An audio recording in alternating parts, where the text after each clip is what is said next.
Any day.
What's up? What's up? What's up? Rick Paulton, Brewster from Brewster Vision. Further down the way, we have our guests of honor here. We have Adam Marcus and his lovely wife, Debra Sullivan, here to talk a little Texas Chainsaw 3D in honor of Texas Chainsaw Month, which is when this will air. We are in the future, guys. How's it going, guys? Good, man. Good. How are you doing, brother?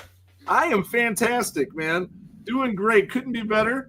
Couldn't be better. I had to come up with an excuse to get you on so I could actually get your wife on to talk to her since she couldn't be on last year when you were on. It was Absolutely, really a part of my scheme to get her on the show. It wasn't. I am just here for the eye candy. It's true. It's true. I'm all sitting here lovey-dovey right now. I'm telling you. I love your opening. Your opening is dude, it's a banger. It's like I'm sitting here jamming out with this stuff. Well, see, what our old one that we had, we were using another friend of mine's music, and we'd get flagged for copyright even though he gave me permission to use it, but I didn't have it like in writing, so YouTube doesn't know anything about it.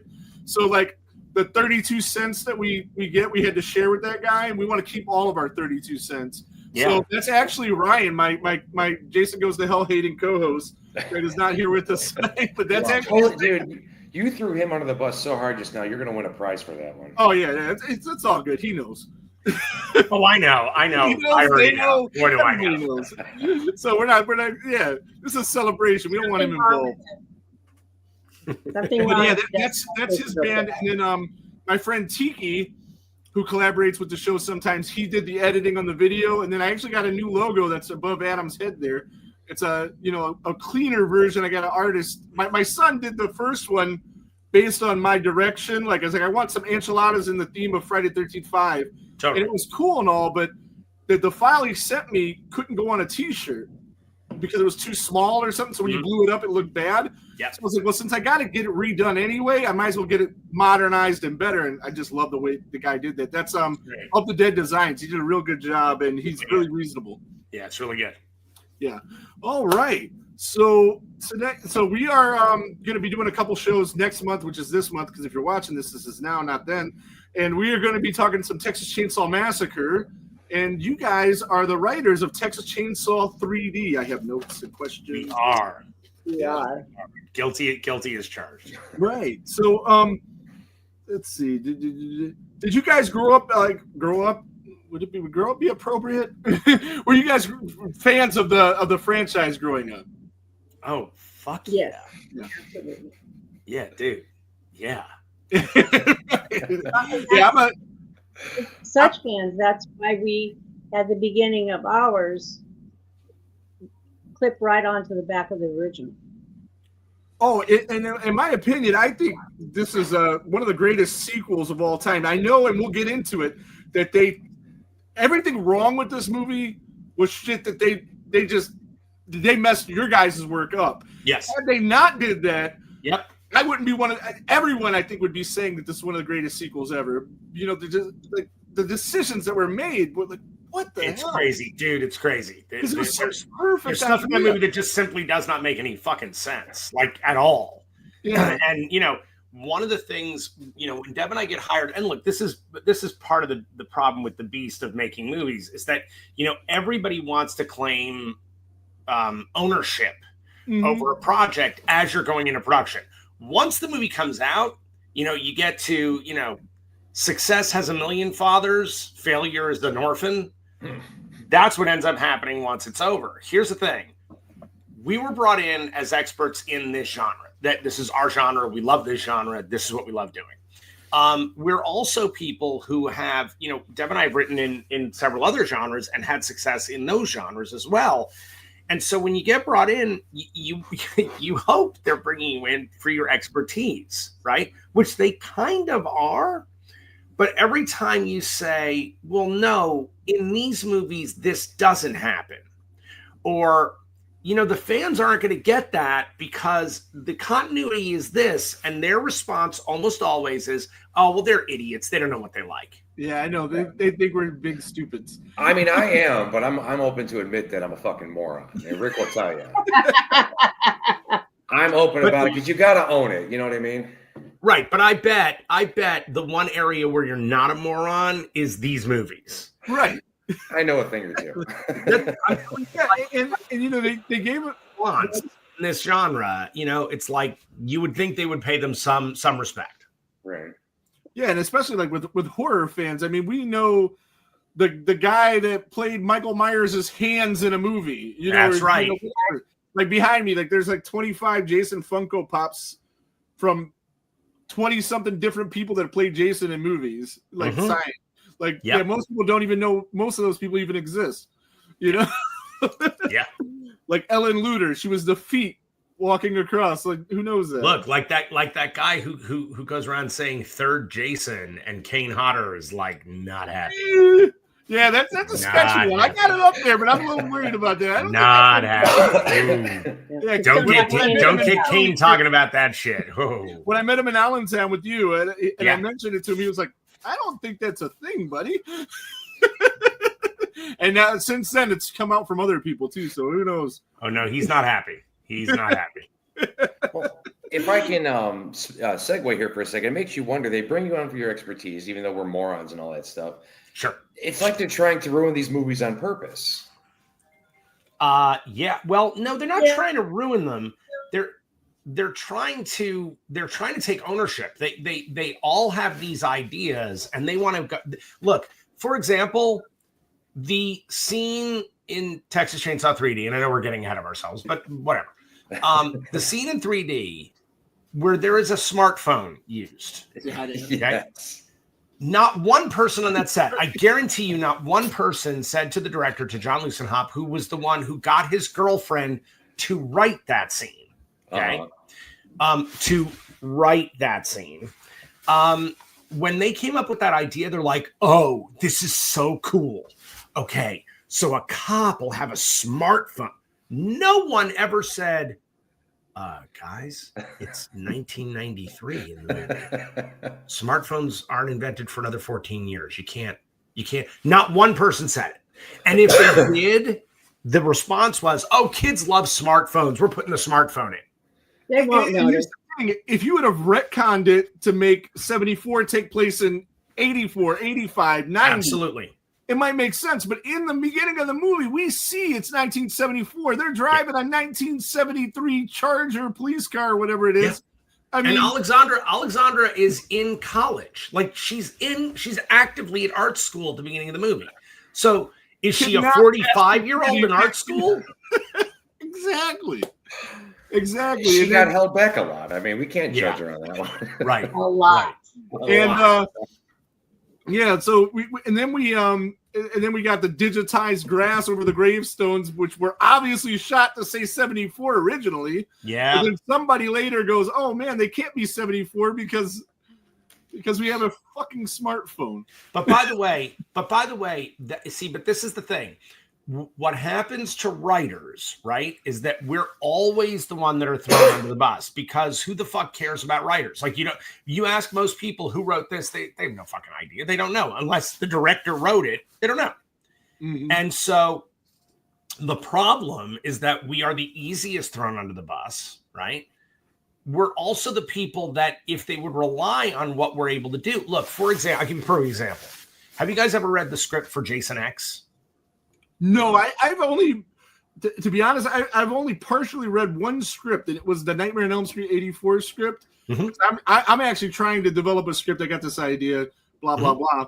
That's another story. But I got this script because I was talking to Leslie Hoffman, who was in the movie. You know who she is, and she had said everybody on set got a script. I never got a script. So I bought her a script because I was going to meet her. Oh, that's awesome. And then I was reading it since it was sitting on my desk for the time I was waiting to see her. So that's the only script I've ever read. Well, look, Todd Farmer, who's a friend, wrote Jason X, I know him. Right? Mm-hmm. And he wrote a script that was so good. Like, it was bizarrely good, right? It's like, because he was told Jason in space, go make that work. Mm-hmm. And he didn't just make it work. It was really clever. It was smart. It was well written. And Jimmy Isaacs, who directed it, loved that script. And they wanted to make that movie. And then they hit the iceberg known as Sean Cunningham, who he just kept changing it on them. I mean, really brutalizing that screenplay. And what ended up getting made has nothing to do with what Todd wrote. And by the way, so much so that let's remember, Todd is in that movie. So there he is having to watch them and forcing him to rewrite into oblivion what was originally his script. Here's the thing. The guy who wrote that script would not have gotten hired for other movies. It's that people read that script, his future partners. I mean, this guy goes on to write, My Bloody Valentine 3D. He goes on to write Drive Angry. He goes on to write a bunch of other things because he's a really good writer. But you would never know that from Jason X. You just wouldn't know it. You would think like, Jesus, this guy, what is he doing? This is all over the place. It wasn't all over the place. It really wasn't. I'm going to have to look at it. Go ahead. On our film, we got Debra. I didn't hear you. Honey, it's hard to hear you. Do you have headphones up there? No, but can you hear me better now? Yeah. Yes. Okay. I'll turn up my mic. Hold on. There you go. Do that, baby. How's that? Is that better? That's so great. Much better. Mm-hmm. Okay. I said, and on our Texas Chainsaw 3D, we got painted with that same brush of people coming and saying, wait a minute, what is this? Why would you write that? I hate this. And we have to say, we didn't write that. That's not what we wrote. Oh, yeah. I mean, exactly. And, from knowing Adam for a couple of years now and talking to him several times about this movie, it's like anytime something negative, like, yeah, that wasn't your idea. And, so they just butchered. But really, to the point where I had a friend that did a Texas Chainsaw fan film on, and he was hating on the movie a little bit. And I was like, I had you guys, I bought a script from you to send to him so he could read it. Yeah. And he has since told me, oh, wow, that's so much better than what we really got. And I'm like, yeah, I know.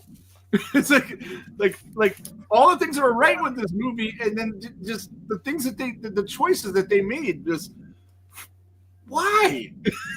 It doesn't make sense.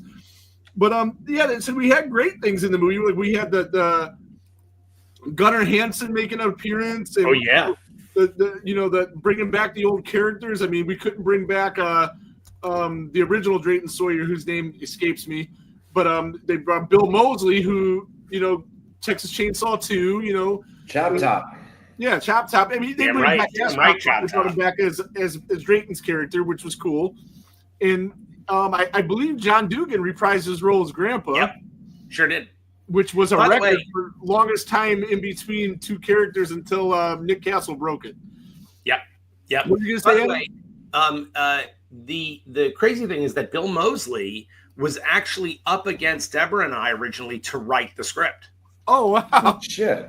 So that's what I was going to ask you. So did you write a script and give it to them, or did they petition you to write the script? Commission you, rather, to write the script? How did you get the opportunity to write the script? Like, how did that work? How did you get that opportunity, hon? How did we get that? So, okay. This is a little bit of a story. Well, that's what we got you on for, buddy. Absolutely, dude. So, oh, God. So, okay, you guys know who Steve Susko is? The writer of The Grudge. He also wrote and directed Unfriended 2 Dark Web. Oh, shit. Yeah, he's great. Guy, that was a good one. I like that one. I'm a huge fan of that movie, too. Huge fan. Steven is a lunatic, like a total maniac, and it's why I love him so much. Steve was writing a version of this movie. This is back when James Wan was still involved in the picture, because this whole thing came through Twisted Pictures. Now, Deb and I were represented in Evolution Pictures, which is Twisted Pictures. It's the management side of Twisted. Okay, so Deb and I were there. There's a producer that was attached to Twisted Films who thought Deb and I were the best writers on planet Earth. And this is literally his words, not ours. So Steve was writing the script for Texas Chainsaw, and he handed it in to Lionsgate, and Lionsgate read the script and said, Steve, look, the script's really well written, but dude, you can't have any cannibalism. And he went, what? Wait, what? You can't. This is exact. You're literally making his argument for him, right? He's like, it's a Texas Chainsaw movie. That's what they do. They eat the people. Yeah. They said, yeah, you can't do that at Lionsgate. He's like, why? Well, because Lionsgate had just put a tremendous amount of money into a Bradley Cooper movie called The Midnight Meat Train. And that movie is still, to date, one of the biggest box office failures of Lionsgate. So Lionsgate made a rule. There will be no more cannibalism movies at Lionsgate. And hey, why don't we buy Texas Chainsaw? Now, by the way, I have to tell you something in all of this. Lionsgate was one of the best places Deb and I have ever worked. Like, I'm telling you, other than New Line, Lionsgate is the joint. Like, they were incredibly supportive and really smart. And I get this came from on high, right? Like, there can't be any cannibalism in this movie. Okay. Now, as I said earlier, Steve Susko is a maniac. So Steve went to do a rewrite, brought it back to the studio. There was more cannibalism. He added more cannibalism.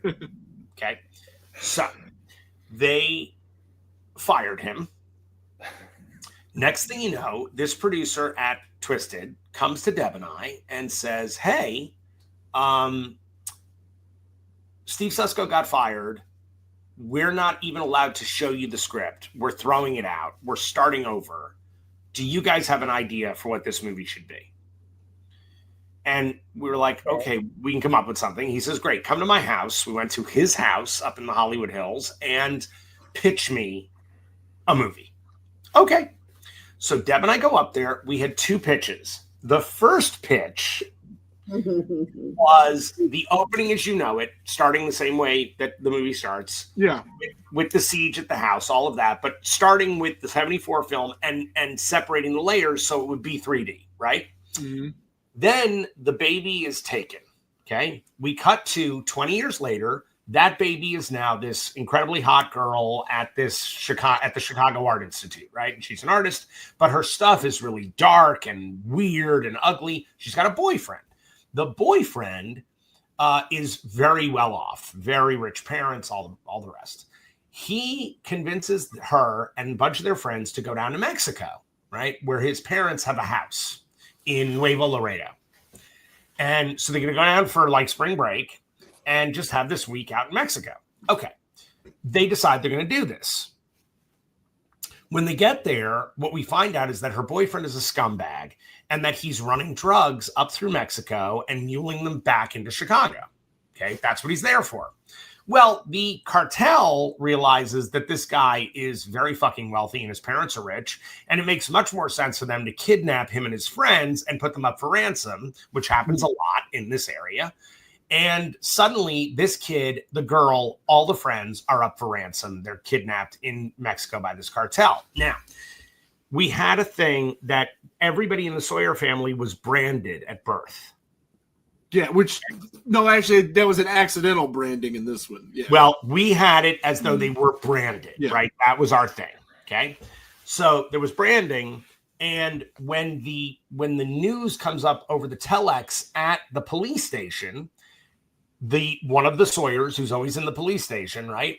One of the Sawyers, who's a cop, sees the brand on Heather's arm and goes, "That's our kin." And he turns, gets Leatherface and the family together, those who've survived what happened at the beginning of the movie, and they travel from Texas into Nuevo Laredo to get their kin. And the idea was that it was Leatherface versus Scarface. It's freaking phenomenal. And it made the Sawyers the good guys. The Sawyers were the ones you were cheering for. I think that this movie did that as well, but right. Well, here's the thing. My big issue with franchise films, and Deb and I, we've spent our whole career dealing with this. The first and second movie of most franchises is terrifying, right? That's why they become franchises, right? Mm-hmm. No one walks out of Friday the 13th going, God, I really hope they make another movie about that Mrs. Voorhees. No, you're like, that bitch is crazy. Holy shit, she scared the fuck out of me, and she murdered all those people, right? Mm-hmm. It was the haircut. You care more about the heroes than you do the villains. The villains are the shark in the water. And again, no one ever walked out of Jaws and was rooting for the shark. Never. Okay. So the problem is, by the time you get to the third movie, the only consistent character is the monster.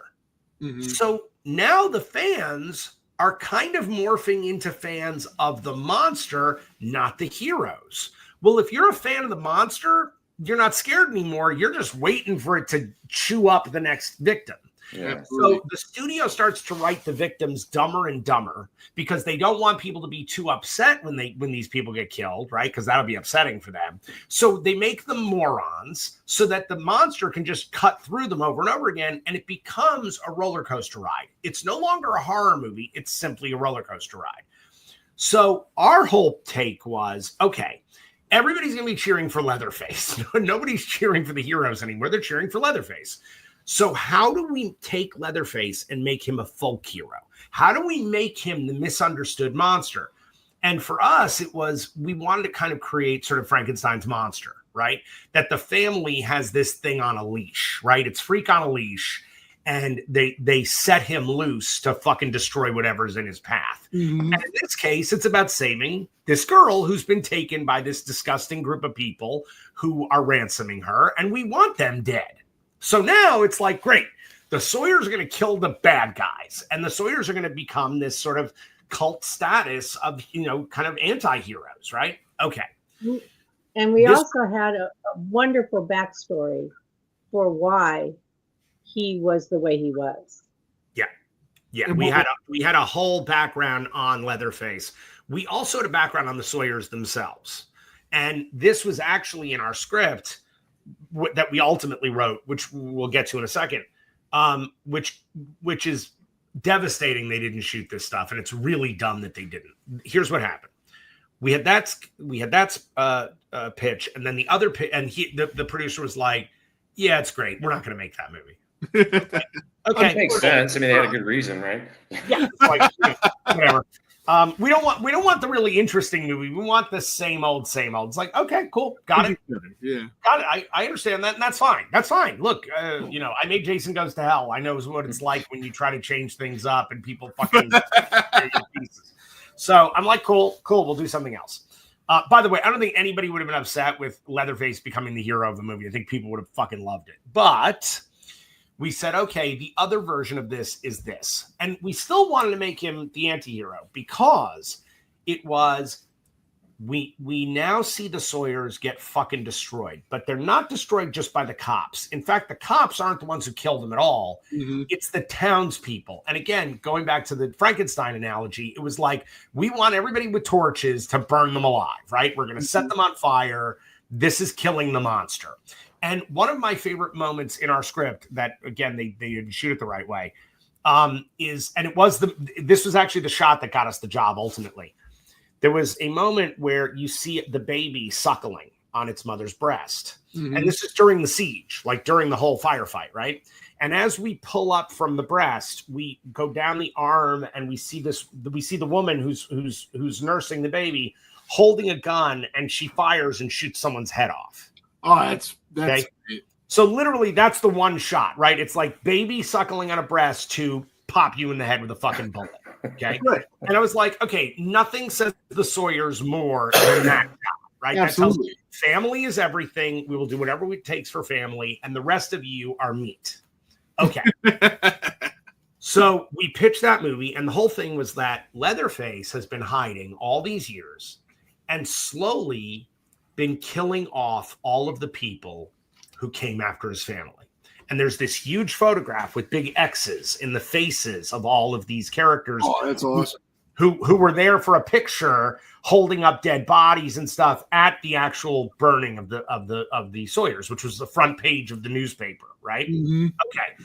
So the whole thing is that he's going through a checklist, right? And these people keep getting fucking eviscerated and they can't find who's doing it. And they think he's dead. They think Leatherface is dead. So it must be somebody else. Leatherface is hiding in the basement of that mansion. Now, why a mansion? And here's where it gets to what Deb was talking about backstory. We made the Sawyers insanely rich, even though they live the way they live. The reason they're rich is because there's oil on their land. Oh, Beverly Hillbillies. There you go. Exactly. And by the way, the reason they're so insane is that the oil has been leaking into the well water for decades. And it's made them crazy. They've been poisoned over decades. Makes sense. So these people are, they're propagating more and more of the same mental illness, and it's all chemical, right? Mm-hmm. The people who hate them are the Hartmans who want their land. So this whole thing has always been a land grab. They burned the Sawyers down simply to get their land. They didn't give a shit they were killing people who came into Texas. They don't give a crap about that. They cared that they had this land that had all this oil on it. And by the way, we didn't give all of this away until the last shot of our film, of what we wrote, which is when the parents, when Heather's, fake parents come to pick her up at the house, and Leatherface greets them at the door, which is in the movie itself now.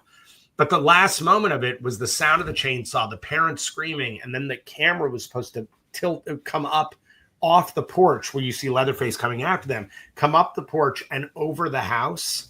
And you see oil derricks as far as the eye can see behind the house.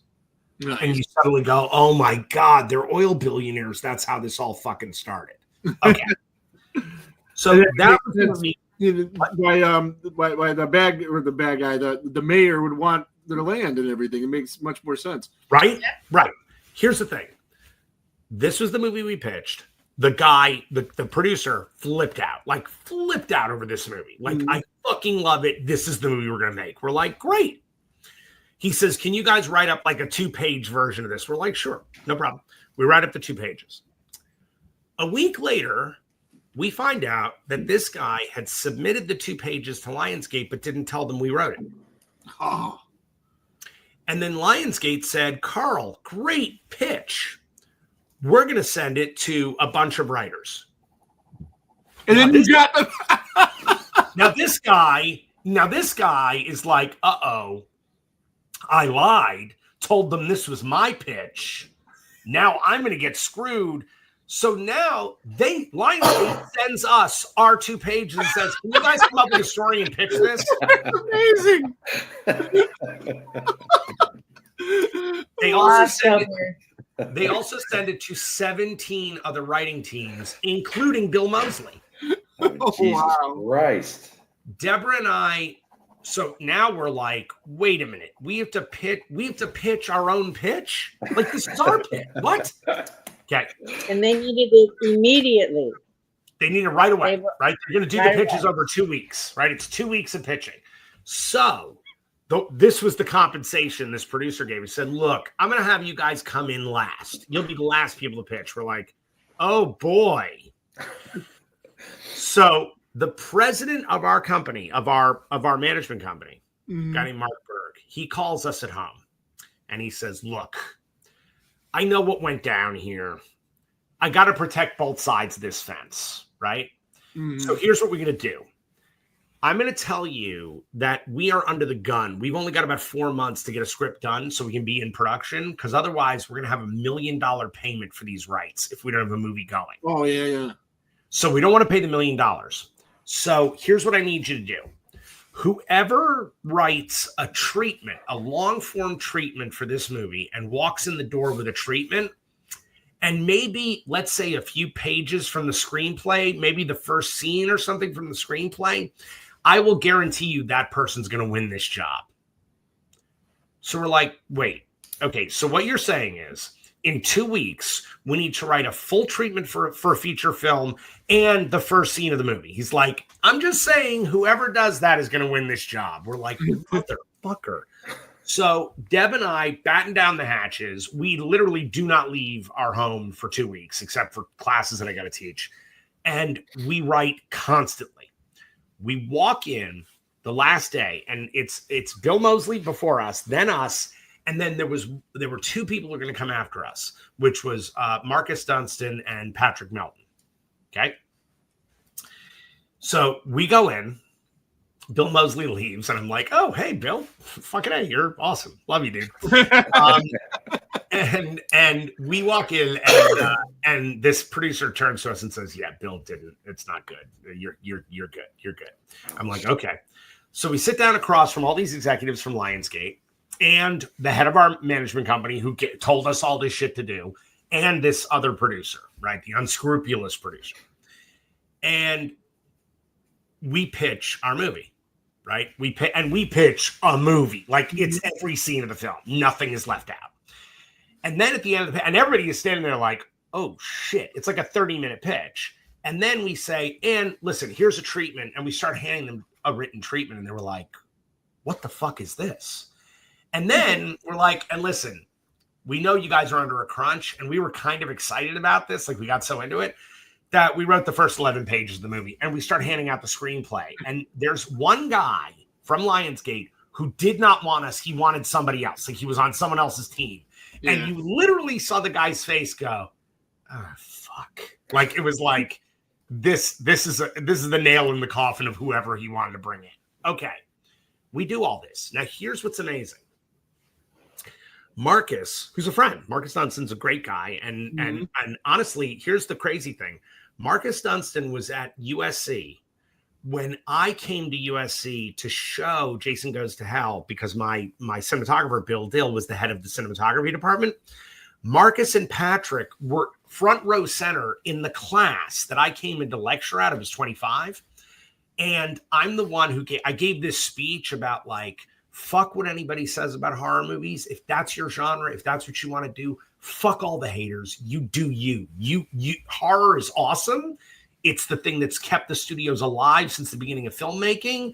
We rock. And don't give a shit what anybody says about our genre, right? And by the way, this is in the mid-90s when our genre was not beloved. We were the porn of the film industry. And Marcus Dunstan, this is a true story. He told this to one of my students, actually. He said, Adam Marcus is the reason that I do what I do. Because of that speech he gave in film school. He's the first person to ever tell me it was cool to do this. So Marcus is a friend. I love that guy, right? So Marcus and Patrick, mind you, had written almost all of the Saw movies at this point. They had made Lionsgate over $1 billion. Oh, wow. Right.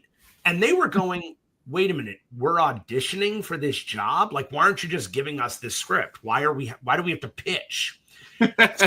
So legend has it that Marcus and Patrick came in the room right after Deb and I, sat down and read our 2 pages, read the 2-page thing that we wrote, just read it and put it down and goes, there's our pitch. Oh, wow. Just a little. They were a little pissed. And so, lo and behold, they did not get the job, and we did. Okay?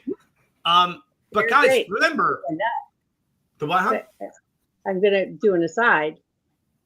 They also dropped their agent. They were so pissed off. And their agent called our manager and said, I want to represent them. 1, because they're amazing, and 2, fuck those guys. Literally, our agent picked us up, and I said, wait a minute, so wait, we're getting an agent out of this as a revenge fuck? And our manager was like, yeah, I think so. I said, oh, that's the best way to get an agent, man. That's awesome. Like, I love it. I would so much because we hadn't had agents in years because we didn't need them. We had management that was doing great for us. Okay. We go in to write this movie at this point, and guys, again, we're writing a movie that we wrote the pitch for. It was ours. This will come back later in the story when I'm sure you guys have more questions and we'll get to it. But remember that 2-page pitch because it becomes something pretty outrageous. I'm making a note right here. I love it. I love it. So, like, you guys have been writing partners forever, right? I mean, you guys wrote a bunch of stuff together. How is that process like? I mean, do you sit in one room and write stuff? She sits in another room, writes stuff. You guys, I mean, how does that work? Deb? It's different for every project, but basically we sit down and just start pitching ideas to each other and throwing that stuff out until we're happy. And then we write a very extensive outline. Basically what he was talking about that when we turned in our pitch. And then after that, one of us, mostly Adam, will sit down and write the first scene. And then he'll pass it off to me. I'll make notes. I'll do some rewrites, and then I give it back to him. And we go through that whole thing until we get to actual rewrites. And then we sit down in the room together and we go through everything together. Yeah, we rewrite together. Look, the great thing about, well, first off, I always recommend writing partners to anybody. Pulp Fiction was not Quentin's. Pulp Fiction was what happens when Roger Avery sits in a room with Quentin. Yeah. And there is a real bonus to having another voice in the room. For me, I love having a female voice in the room with me because it's going to bring a completely different perspective. It's also going to check me when I'm full of shit or don't know what the fuck I'm talking about. Rob Zombie could have benefited greatly from having a woman in the room when he's writing his dialogue. See, I always figured that it was to keep you from having to sleep on the couch when you did something stupid. Oh, well, there's that too. There's that too. I'm sure there's some brownie points in there. Oh, damn, Skippy. Sorry, I had to make that. Sorry. No. The funny thing is, I actually write women better and she writes men better because I think we give a shit when the opposite sex is talking. Mm-hmm. Yeah, that's definitely a plus. Listen to what the opposite sex is saying. Yeah. Which is a completely different skill than talking as the other sex. Yeah, absolutely. I basically listen to anybody but Rick. I totally understand. I appreciate that, Adam. I got you. I'll be your huckleberry.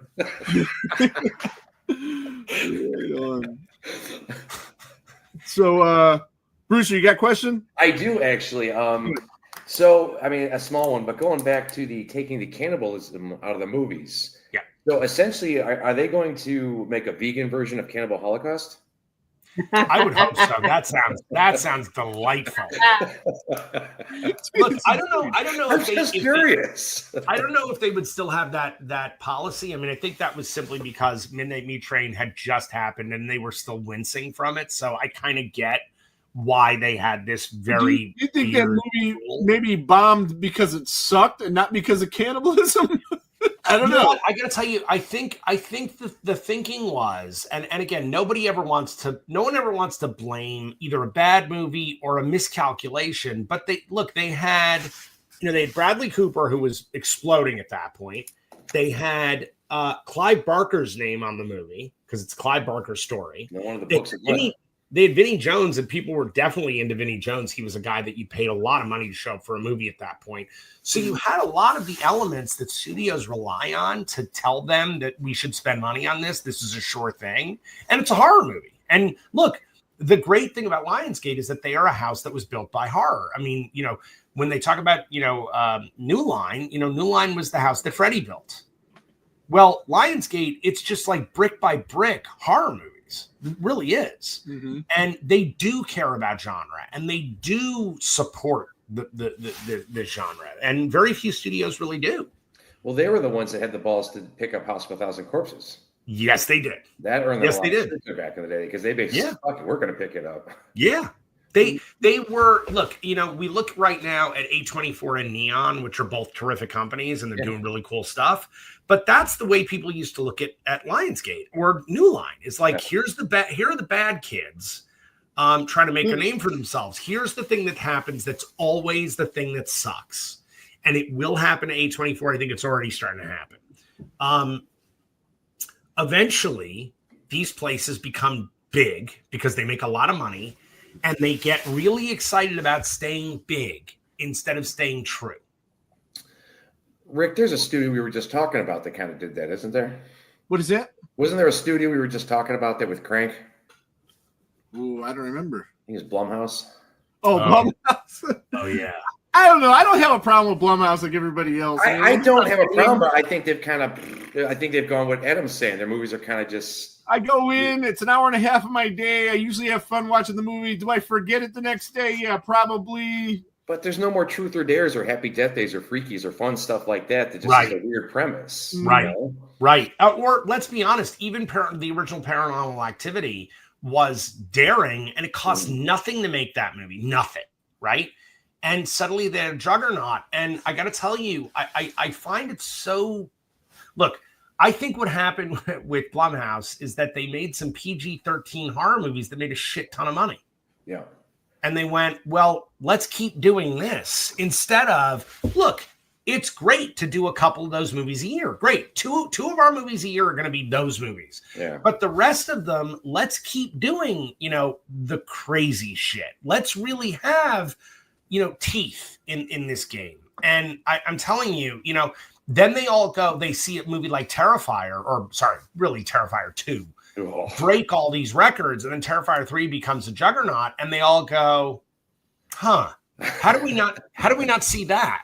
Well, because you're not looking anymore, because all you care about is staying huge. That's not the way to grow. It's not. You're going to get really safe, and you're going to make 4-quadrant movies. Look, here's the thing. There is not a movie that you can find. There's very few. There's a few. There's very few movies that you can find that everybody agrees upon, right? Yeah. That are awesome, right? Like Jaws is one of those movies. If you don't like Jaws, we shouldn't have a conversation. Right. Yeah. Because there's no conversation. I love Jaws. Right. I mean, it's like, it's a ridiculous. I mean, if you don't like The Exorcist, we're good. You don't understand horror. We're good. I'll show you the door. There are just certain movies that are that, right? But every other movie is usually a 50-50 split at best. Mm-hmm. Half the people hate it. Half the people love it. That's the way it goes. Great. By the way, the movies where like 70% of the people love it, those movies disappear. They disappear. Nobody talks about them anymore. So it's either the giant hits like The Exorcist, Jaws, The Thing, The Shining, those movies, or it's the ones that are really divisive. Those are the ones that people talk about. It stays in the zeitgeist. Here's the thing. What Terrifier proved, right? And by the way, Terrifier is as divisive as they come, right? But here's what it proves. It proves that you only need 10 million people to love your movie. Or if it's really low budget, 1 million people to love your movie. That's all you need. Guys, there's almost 300 million people just in North America alone. So we're not talking a lot of people to end up loving what you did. 1%. And suddenly you make all the money in the world. Yeah. Right? If I make a movie for $1 million and I get 1 million people to like the movie, I've just made at least $9 million just on ticket sales. Yeah. So this idea that everything should be 4-quadrant, that's insane. And yes, I understand the Marvel movies and Disney movies, and I got it. And God bless, like those movies should exist. Those are great. But if we're going to have a really interesting genre, if we're going to keep horror interesting, we need to make movies that are not just gore fest, because I think that's lazy. I don't think that's what we're talking about. No. But we need to make cool fucking movies. We need to make really like out there cool shit. And then all of us horror fans, we need to start supporting movies other than the goddamn franchises. Otherwise, we're not going to get new shit.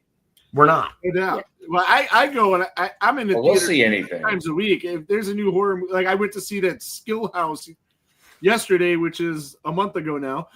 Right. And I went to see that, and I had to find time to see it. Oh, most recently, The Ugly Stepsister. Yeah. Oh, that was awesome. Sure did. But I had to go either at 10 in the morning or 10 at night, and it was only playing at certain theaters. And I'm glad I got to see it. And I got to see it in the theater too. And that's my movie of the year so far. I mean, dude, it's a great movie. It's a great movie. And again, most people are going to see it on Shudder, which is fine. Mm-hmm. But I'm telling you, if people would do what they did with Terrifier, if they would just take a risk once a month, take a risk on a movie, go see something that you heard, I heard that's pretty good. Or I read the plot and it sounds kind of fucking cool. I'm going to go. If we would all do that, if we would all put our money where our mouth is, I'm telling you, places like Blumhouse would be much more interested in keeping the strange shit going. Yeah. I think Freaky is like one of the best movies they ever came out with. I love that movie. It's a great movie. Yeah. And by the way, like, who says, okay, so we're going to do the horror movie version of Freaky Friday? Like, that's just a simple pitch, great idea, execute it well, get Vince Vaughn, we're good to go. Did they do It's a Wonderful Knife as well? No, I don't think that's Blumhouse. No, that was a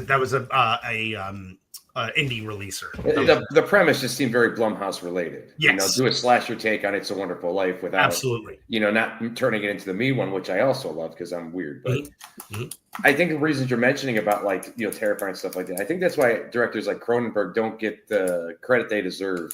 I mean, people know about it, but it's not like the big ones from back in the day. And Cronenberg's an underrated gem because his shit was it was gory, but there was kind of commentary to it. There was a reason. Oh, dude, it's some of the most brilliant film. I mean, it's why he quote unquote graduated to other kinds of films. Yeah. The problem with Cronenberg, and it is heartbreaking. He kind of abandoned the horror genre. He kind of left it in the rear view because it was like, listen, I'm making real movies now. It's like, oh, dude, don't.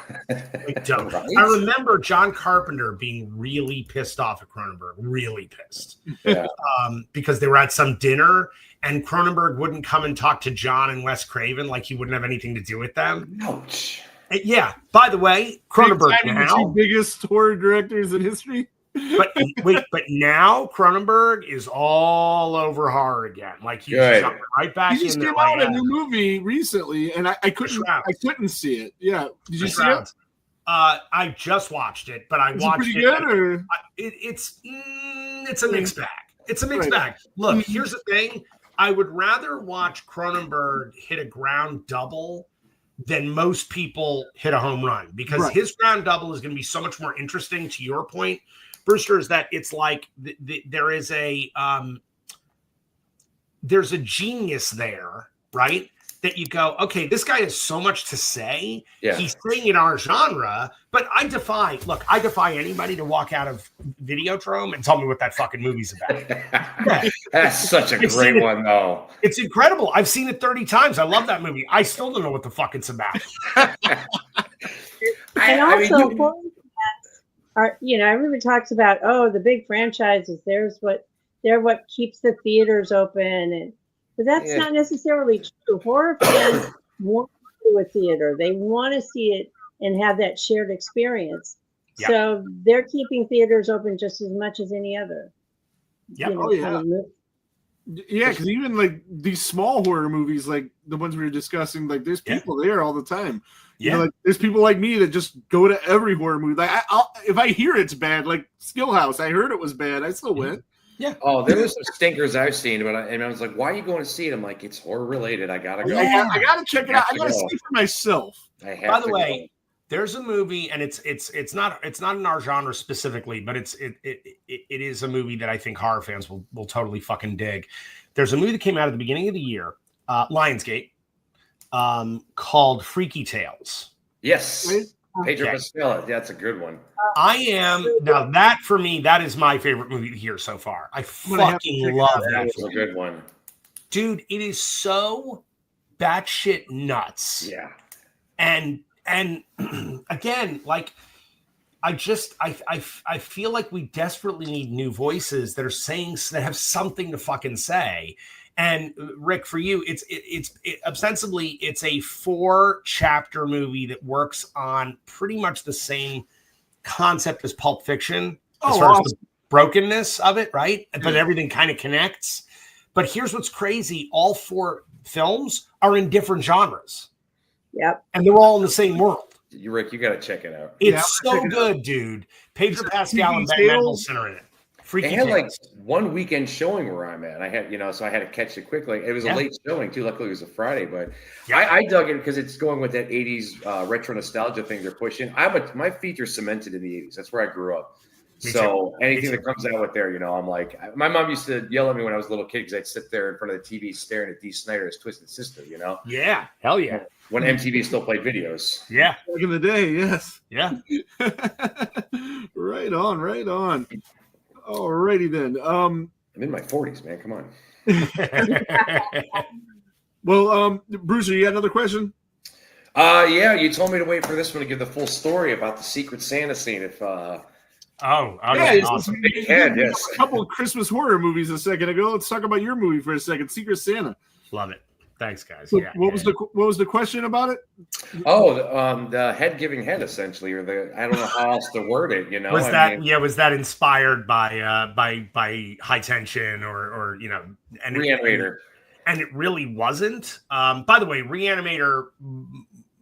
I mean, beyond one of my favorites. It's such a remarkable movie, and that is the scene.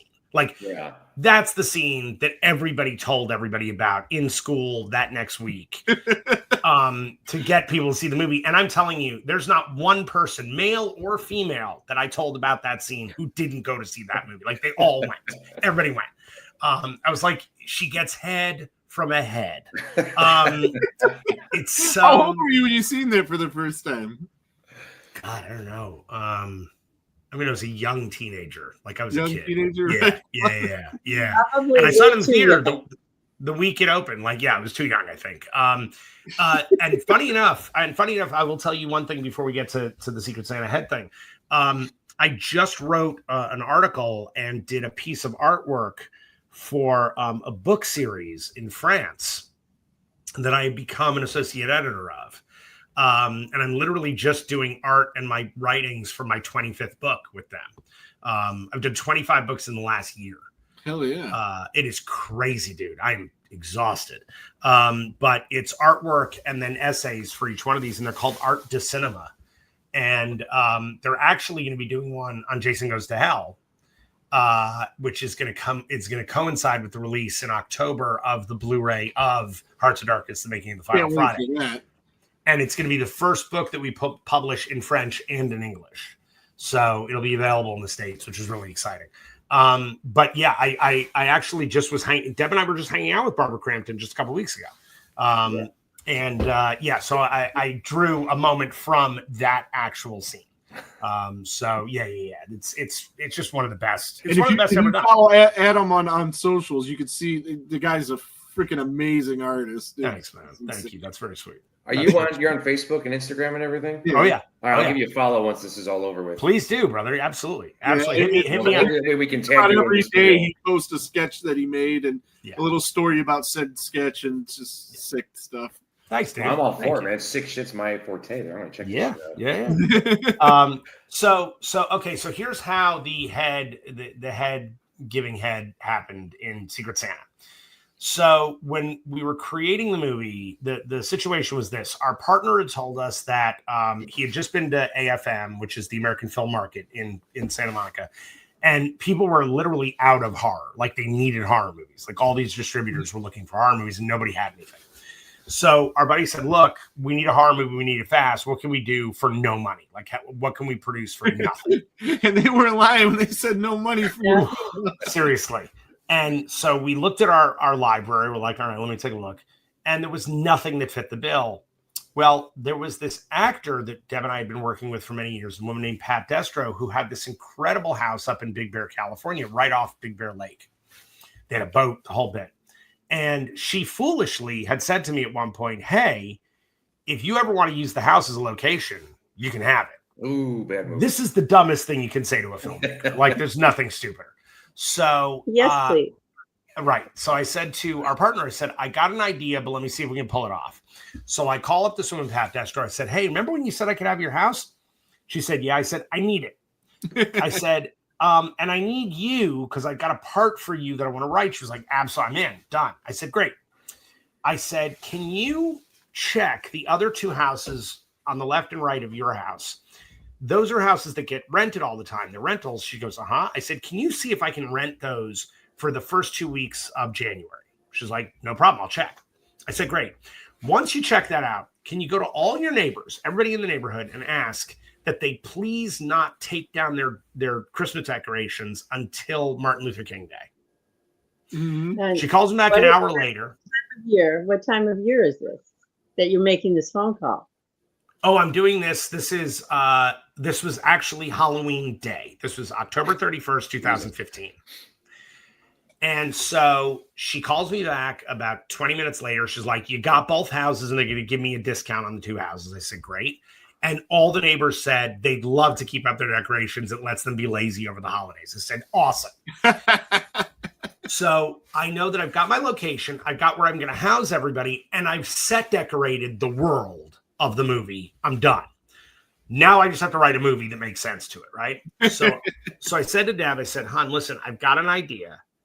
Let me roll with it. Like, let me just, it's my childhood. I know the movie that I want to make. I think I make it happen quickly. She's like, go for it. I said, I'm just going to hand you pages. You just rewrite as I write. We wrote the script for Secret Santa in 20 days.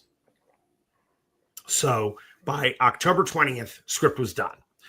We had already cast the movie. Now, here was the way I did this. So I went to each person that I knew I wanted in the film, because I work with 60 actors a week that I adore, that are brilliant.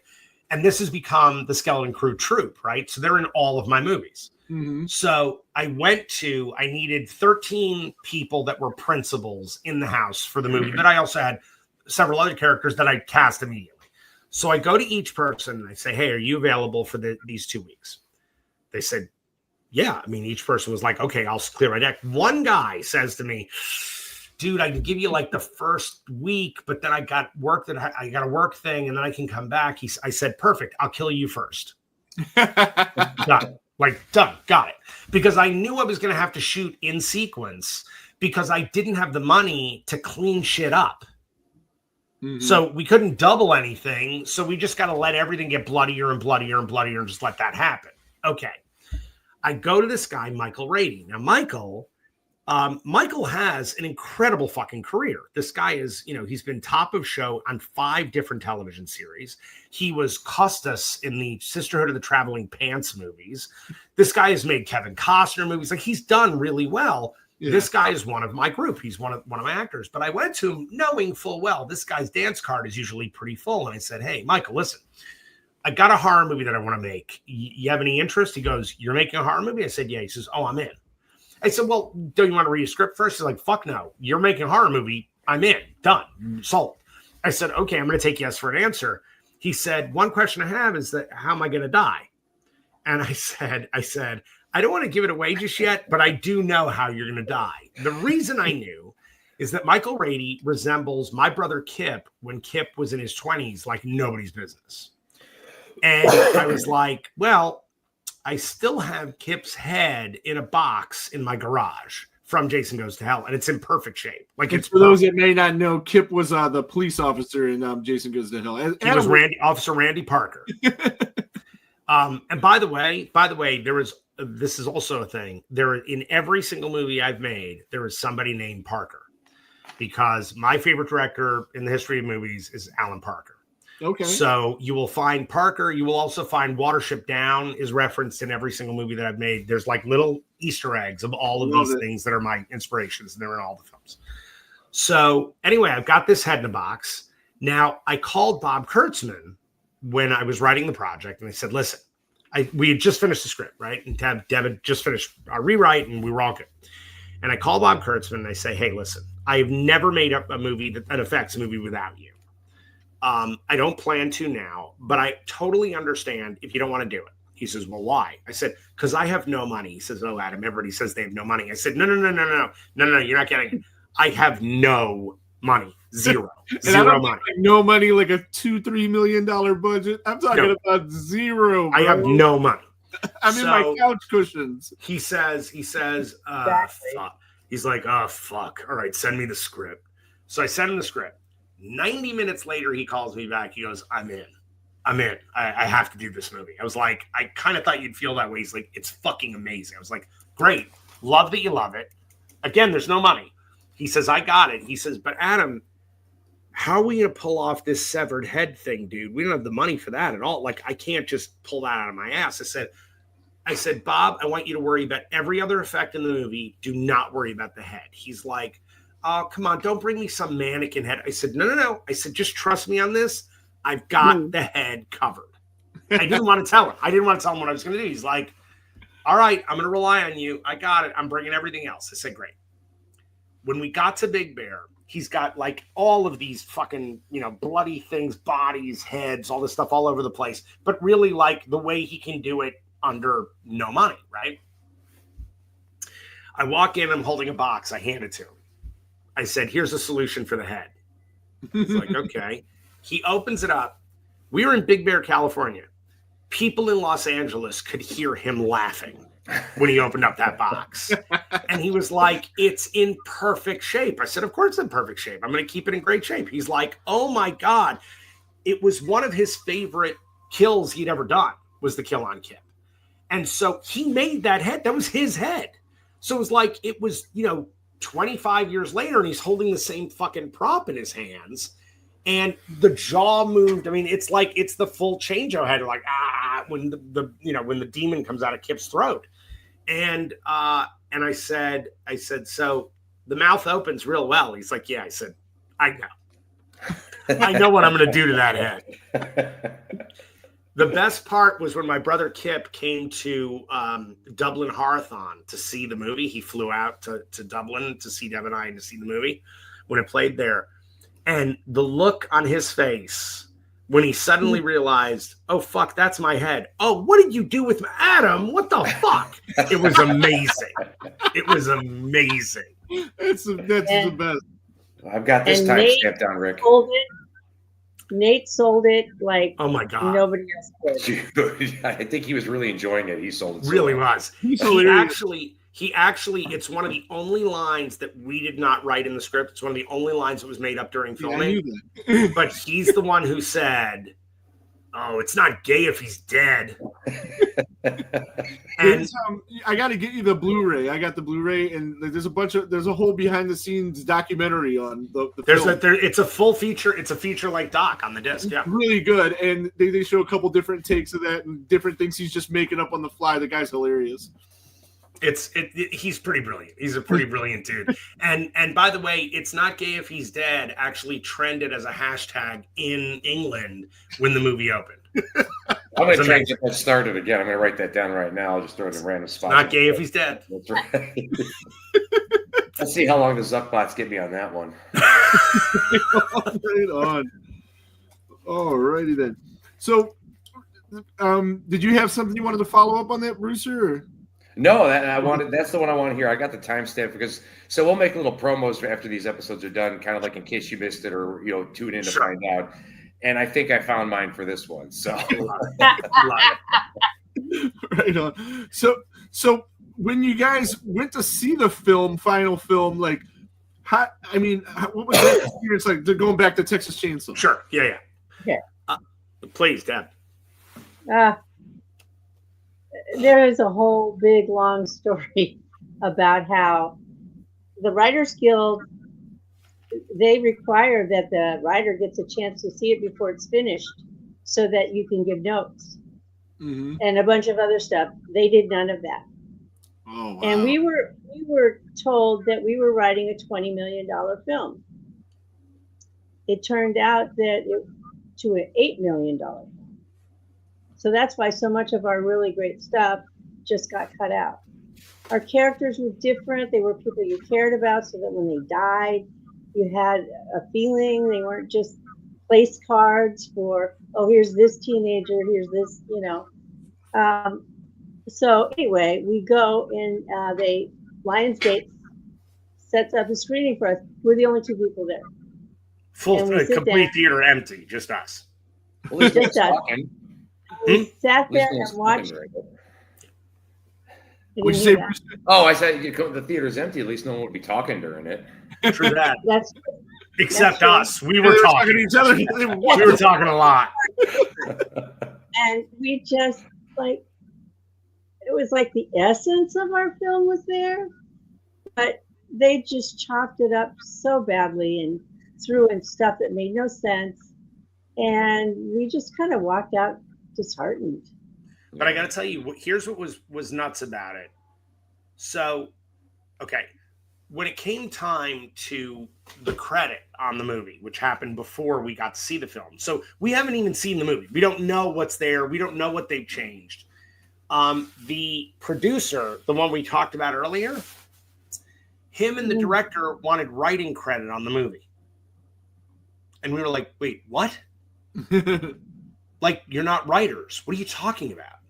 So this guy wanted complete story credit for the movie. Remember the story that we wrote that he gave to 17 other writers to So is he the name that shows up in the beginning credits?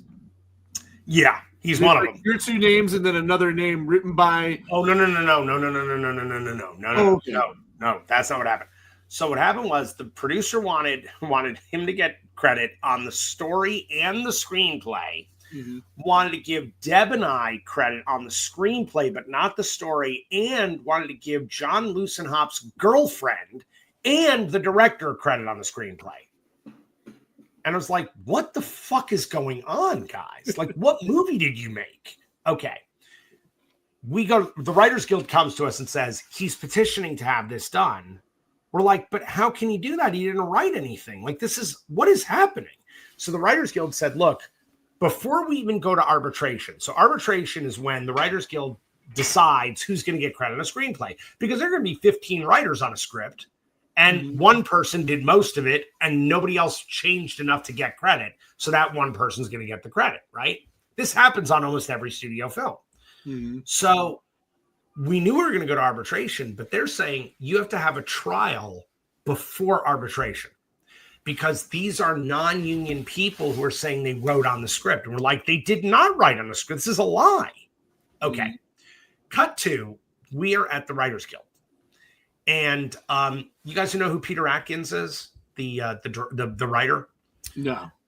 He's pretty extraordinary writer. He's written a ton of horror movies. He's amazing. Anyway, he was the head of the tribunal for our jury trial. I'm not kidding you. At the Writers Guild, right? So we walk in there and, I'm sorry, on our way to our trial, again, the head of our management company calls us and says, hey, listen, the folks over at Lionsgate want to give you guys a call, but I'm going to give you a heads up. This producer just called them and said, hey, can you take that 2-page document and put my name on it? The fuck? Uh-huh. Mm-hmm. So Lionsgate calls us, says, this guy is trying to have us forge documents, and we will not do that. We have discovered that was your original treatment. We are so sorry that we gave that out to everybody because he said it was his, but it wasn't. It was yours. We're like, we know. They're like, we never knew that.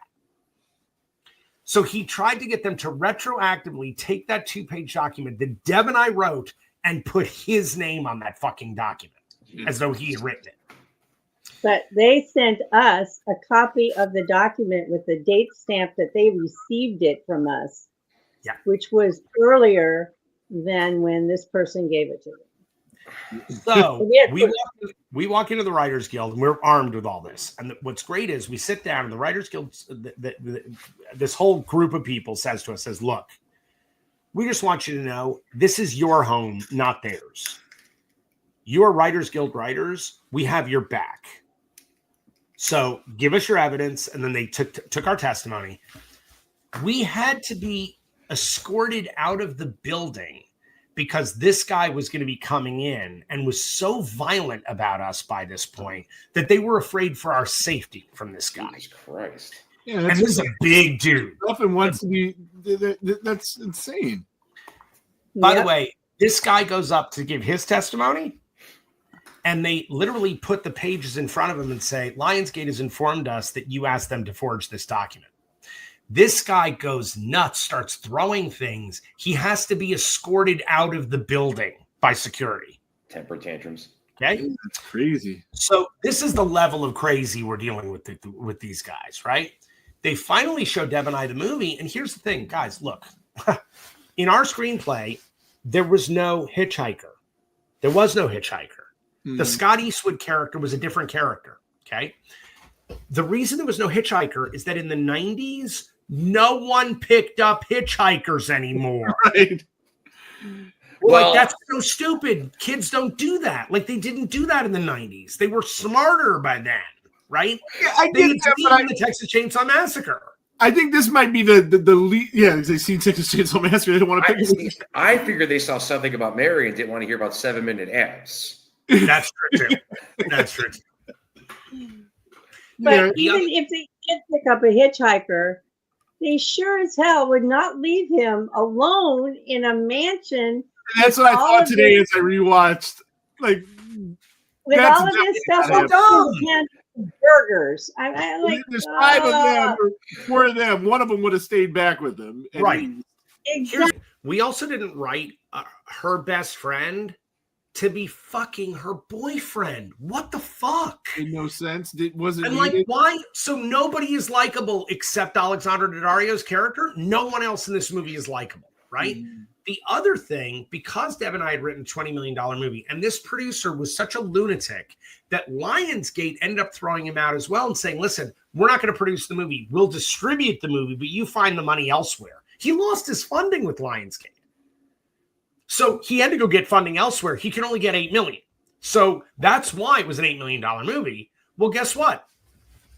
In the $8 million movie, all the shit that Deb and I wrote, guys, we had a scene where 1,000 head of cattle stampeded, and Leatherface is walking through the cattle with the chainsaw, and the cattle are literally like the Red Sea parting. They are moving away from Leatherface as he comes at you.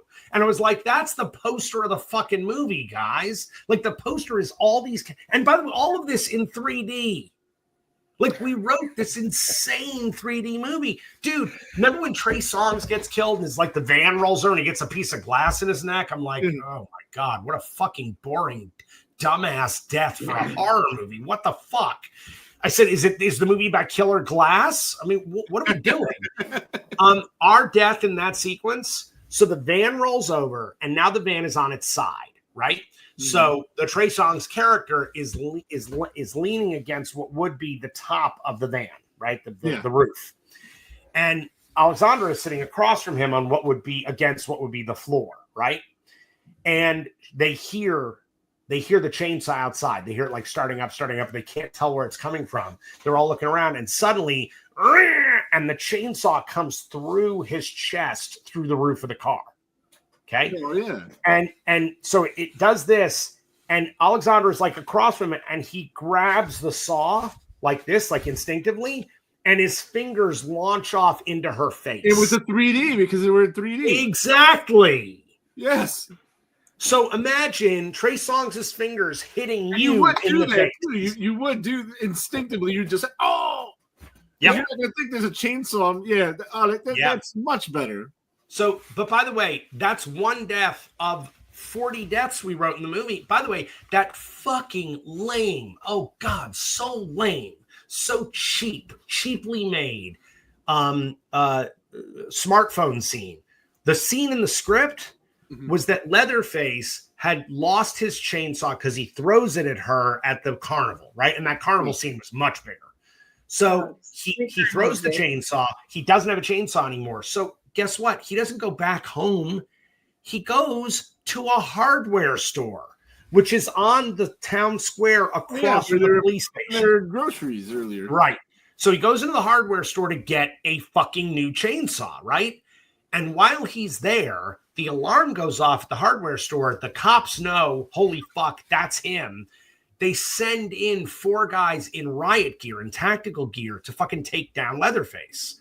The scene was Leatherface in this store fucking destroying these 4 guys. It was such a badass, crazy fucking scene. And at the end of it, he grabs this chainsaw off the wall that was like this brand new design that came out in the 90s that was like this huge ass fucking crazy chainsaw.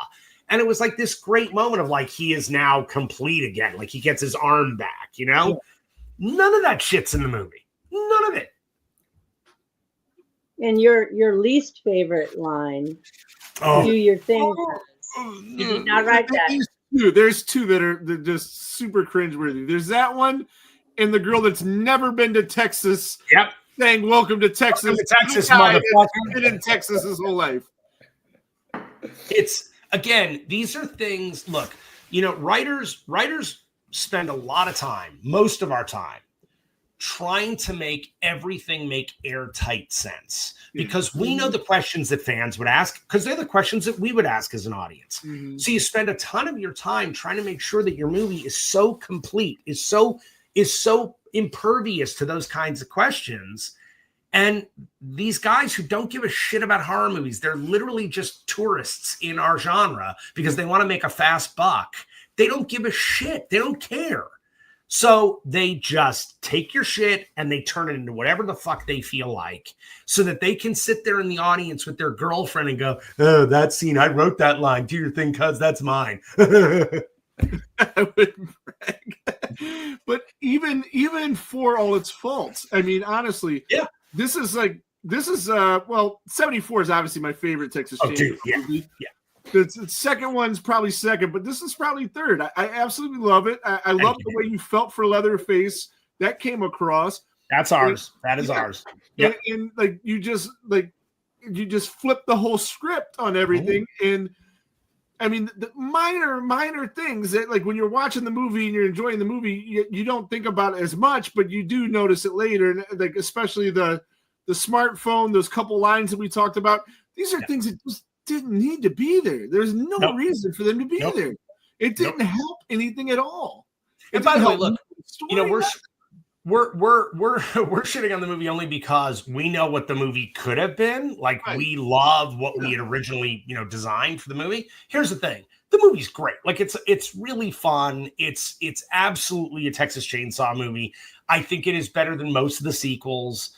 And honestly, it's better because there's a thought behind it that isn't about making money. Yes, that's what the producers wanted. That's not what we were doing. And I will tell you this. There's a true story. Right after we'd finished the script and it went went to the studio and everybody else, we get a phone call at home. Before he passed away, we got a call from Toby Hooper. And Toby said to us, to Deb and I, said, "This is the first true sequel to my original film." I agree. And we were like, and I said to him, I said, "Toby, you wrote and directed Texas Chainsaw Part 2. And he says, "I'll say it again, Adam. This is the first true sequel to my original film." And I love Texas Chainsaw 2, but it's not a true sequel. This is the sequel. It pulls. You start at the end of the first movie, and then it all goes together perfectly. And we weren't retconning anything. I mean, that's the other part of it. We would not retcon. Like, I'm like, no. All of the stuff that was fucked up over the years, which with Texas Chainsaw as a franchise, you understand you're gonna get that. You're gonna get just insanity that doesn't make sense, and maybe you can't tie it all together, but that's okay.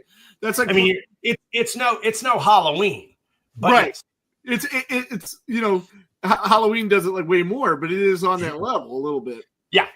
Like Friday has, I think, the greatest continuity all the way pretty through. Close. Not bad. And people bitch about it a lot, but I mean, like, watch some of these other franchises. They're some of the movies don't even connect at all. Yeah, it's 100% true. But yeah, this is definitely it would have been stupid lines, stupid smartphones. Take that out, and we got the well, it'll never be 74, but it'll be the greatest sequel ever made. Absolutely, and look, the idea was to honor 74. That was the whole point. Like, that's what we're trying to do. And by the way, and also honoring Leatherface, because look, in our original script, we had the origin of Leatherface, and it was heartbreaking. Like, you kind of fell in love with this guy who is a tortured fucking soul, who again, freak on a leash. Like, this is the guy that his family has as their attack dog. And he's been created that way. He wasn't born that way. They built him that way. And it was really like heartbreaking and fucking dark and awesome. And the villain in the movie, Hartman, he's the one who tortured Leatherface as a kid, like horribly. And so you totally get that face off. That would have totally been good to see. Yeah. Because that guy, you already hated him. You hated him piece of shit. Such a piece of shit. Yeah. By the way, here's another thing that is frustrating for Deb and I. And it is something that happened. Look, I both of us are very liberal people. And if you watch Jason Goes to Hell, that smacks you right in the fucking face. Yeah. But here's the thing. I'm also someone who finds that when you retcon history and you try to make everything the United Colors of Benetton when it simply was not that, I find that to be incredibly racist. The fact that they cast an African-American actor as the sheriff in a small town in Texas in 1974, that is offensive. Yeah, that's right. He was the sheriff then as well. That is offensive. And maybe in the 90s you can get away with it. Definitely not in the 70s. Right. And I sit there going, guys, this is when, liberal Hollywood gets a bad name. Because you go, wait a second. That's not accurate. It's not authentic. You're just doing that to appease people today. Fuck that. Like, if we're going to tell stories that matter, they have to have some truth behind them. They have to be grounded in a reality. That's some bullshit. Yeah, that would never happen. And I find that incredibly racist. Absolutely. Yep. All right. So we've been going for like an hour and a half. This is like way longer than we usually do, but it's been fantastic. I learned a lot of stuff that I never knew. Really cool talking to you guys tonight. And do you have anything you wanted to add, Brewster, talk to these guys, asking questions about anything at all? No, it was a blast talking to you guys. I mean, Secret Santa was fucking awesome. And I'm glad we got to talk about that a little bit, because one of the main reasons why they wanted to do stuff like that was how bastardized their work was in this. Yeah. And like, just do our own. No, Secret Santa is Devin Am. The what? I said I did enjoy the Texas Chainsaw, but like I said, I like to segue off on stuff that's not really, I guess, trending or whatever. And I like the lesser known kind of things, the little nooks and crevices that you wouldn't know about in mainstream media kind of thing. Yeah. Right. The thing about Secret Santa, it's Devin Adam uncut. Like it's that movie. Here's the thing, most films, they say you make 3 movies, right? The movie you write, the movie you direct, and the movie you edit. Those are different movies. Almost always they bear very little resemblance. And Texas Chainsaw is a perfect example of that. It's normal, right? It's normal. That's the way it works. In Secret Santa, we wrote it, produced it, shot it, edited it. We did everything to that movie in 10 weeks. 10 weeks. We had the movie in the can, from pen to in the can, in 10 weeks. And I will tell you, in the movie itself, there is half a page that was cut out of the movie. That's it. Shit. Otherwise, you could read the script along with the movie and be like, oh, no, it's the exact same thing. Yeah, it's great. I absolutely love it. When we had you on last year, we did a long form about that. And it's the greatest Christmas horror movie ever made. I think. I absolutely love it. And we watch it. We watch it frequently, not even just on Christmas, but we definitely make sure to watch it on Christmas. Damn skippy. Definitely, it's good stuff. By the way, just before we wrap up, I will tell everybody, I'm going to be all over the country in the next 3 months with the documentary. I'm going to be freaking everywhere with this thing. Which is fucking awesome. Oh, I'm sure it is. I can't wait to see it. I'm not saying that because I'm a producer and I'm involved in it. I have sat in the screen we have allowed to be screened with the audience, and every single time they are blown away, they are laughing, it gets a standing ovation.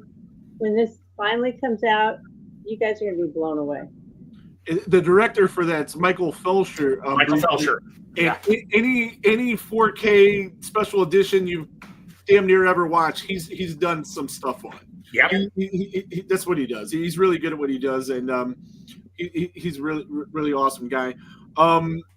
I'm hoping you guys come somewhere near Cleveland to screen that. That would be freaking amazing, dude. I will be. I'm at a drive-in, in Ohio, in October. I'll find out exactly where it is, but I don't think it's far from Cleveland. Well, anywhere in Ohio, I would drive. I mean, dude, we're gonna be there. Yeah. Okay. I'll drive. I'll be there too then, because like the furthest away in Ohio you could be from me is 4 hours. I'll drive. They're going to show Jason Goes to Hell and then the docs. So they're going to show, they're going to show both. So yeah, so that's going to be really, really fun. Will it be the new 4K print of the film, or you don't know? I have actually told them that that's what they should be screening, and I think that is what they're screening. Right. So a guy named Jason Hignite, who used to run Horror Hound for many years. It's probably going to be near Cincinnati. So. Yes. He's the one who put all this together, and I got to tell you, man, like again, what Deb said, everywhere we've screened, we opened in Glasgow at Fright Fest, we then were at Texas Frightmare just a few weeks ago, and then we did an LA screening, and first off, Glasgow Fright Fest sold out, wall to wall people, crazy, and then when we got to Texas Frightmare, they told me, yeah, the screening room is 900 people. I was like, it's what now? And you couldn't get a seat by the end of the screening. It was crazy. It was crazy. So yeah, it's the movie is, let's put it this way. Kane Hodder showed it with us at Texas Frightmare, and it was like almost 11:30 at night when we finished the screening. And Kane doesn't like to stay up. Like Kane likes to go to bed. And he was bitching. He was like, God damn, we gotta do the screening so fucking late. Can we do the Q&A before the movie? I was like, okay, how do you do a Q&A before a movie, Kane? What the fuck is that? So he agreed to stay. He watched the movie, he'd never seen it, and he gets up on stage with me, and he grabs the microphone away from me, and I'm like, oh shit, here we go. And he goes, hey, listen, before we get into any of this, and the whole audience listening, he goes, when you guys came to my house, I was like, I don't know what the fuck Adam's doing, but I mean, I'll help out. I'll do an interview, whatever. He says, but I didn't know what you guys were going to do. He goes, but this is great. Yeah. He's like, I didn't think it was going to be anything. This is really good. I was like, oh man, thanks. He's like, no, it's really good. I was like, I got you, Kane. Cool. Don't hit me. So it has even gotten the big man seal of approval. It's been pretty incredible, guys. So and by the way, I can say this because you guys will be showing this in a month. It is going to be released by Synapse through Red Shirt Films, which is Michael's personal label. Right. I got the Trick or Treat he did for that, which is amazing. Yep. And that Trick or Treat, the special edition of that, sold out in 4 days. Yeah. That thing was insane. So Michael came and he's like, please let me release this. I was like, fuck yeah, I'm gonna let you release. Like, that's awesome. Let's do that. He released it with 3 different slip covers, and I ordered mine the next day, the second day, I think, and the one I wanted was already gone, and then I had to get the one that I could get. But we're doing all kinds of cool packaging things as well, and it's a 2-disc limited edition, and then it'll go to 1-disc edition after that's sold out, and you'll never get it. I'll definitely get it the day it's released. So. It's crazy. The edition is beautiful. It really is. Yeah, and again, Michael Felsher, that's what he does. He's worked on like special editions to movies for years, and it's going to be way better than anything. He was George Romero's personal documentarian for the last 15 years of his life. I mean, This is a guy who, his creds are serious. Yeah. And here's the crazy part. Before I hired Michael, because Michael was the second director on the movie, we let go the first director, and Michael was the second director, and he interviewed for the job. He was brilliant and had a great concept for what he wanted the movie to be, which was the problem we have with the first director. The first director was fine. He just didn't know what he wanted to do with the movie. Like, he didn't know the story he wanted to tell. Michael knew the story he wanted to tell. And when I hired him, and then he said, hey, Adam, go back and look at the first day of receipts on the Indiegogo campaign for the movie. I said, okay. We look back. He was the third person to contribute to the movie. So before he had anything to do with it, he was putting his money where his mouth is. So, because like, I love this movie, and I love that you guys are going to do this. Fuck yeah. And so I'm like, then you are absolutely the perfect guy to direct this movie. Oh, for sure. Like, it's funny because like I knew him from his podcast, and then I started like when I started doing this podcast. Yep. One thing I'll do is I'll put on the special edition of a movie and hear the commentaries, and every one I'm hearing this guy's voice and seeing him here and there, and I'm like, and then he's at Cinema Wasteland every year, the convention we have here, which would be perfect for you to screen your film at. But definitely would be. Maybe, I mean, if that ever did come to fruition, I know a theater that's 5-10 minutes from there that if you needed an actual theater to link to that, I could make that happen. Nevertheless, he's there all the time. He's a horror historian. He's a great dude. He's what's the name of his podcast? It's a Spooky Picture Show, and him and like 3 other guys that are just awesome people. Yeah, and it's just a great thing. But right on, I'm gonna get the hell out of here because I think Brewster had something going on anyway. But thanks so much for coming on. This was awesome talking Texas Chainsaw with you. And I will talk to you guys later. And I'm gonna hit the end record thing, and then I'll message you guys later. And thanks so much for coming on, guys. Okay. Nice meeting you, folks. All right. Thanks, guys. Nice meeting you, Brewster.